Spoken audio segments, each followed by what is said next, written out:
Real democracy, every citizen has the same prized possession, their vote. That vote gives you a say in whether you can earn a good living, whether your kids have access to decent schools, whether they'll be sent to war, and whether they'll get health care. When democracy crumbles, citizens become more like serfs. They labor under laws that are made by oligarchs and elites. They work 2 jobs for barely livable pay. They get taxed to fund Wall Street and wars and bank bailouts.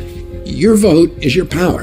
And right now, the Democratic Party elites are trying to take it away from you. At the order of President Biden, the DNC is punishing states where President Biden lost in 2020. He came in 4th, for example, in Iowa and finished last in New Hampshire. So the DNC is trying to move those states out of their historic first slots and start instead with South Carolina, where President Biden finally won his first victory. What are you going to do about RFK Jr.? I'm very, very proud of the president, and we're going to get it done for him and Kamala Harris in this primary and again in the general election. Those changes violate state laws, so the legislatures can't comply with the plan. But do you know who the real losers are? You are.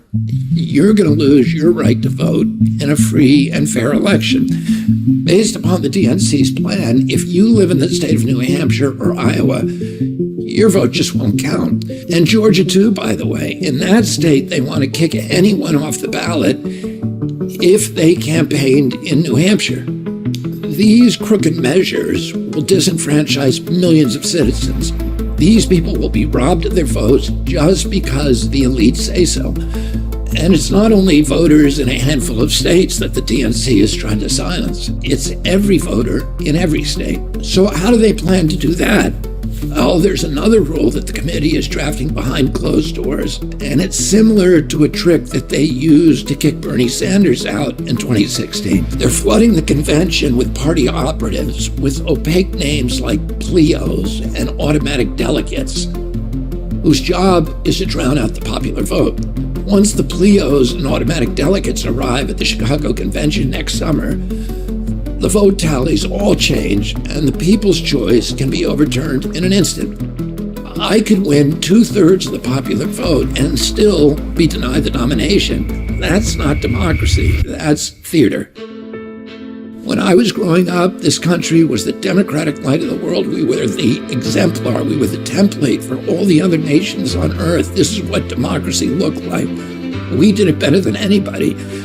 Based upon our example, dozens upon dozens of new democracies took root in every corner of the earth. But when we deny citizens their right to vote, and when we rig the process in favor of insiders, then the flames of democracy flickers, and someday soon it will go out.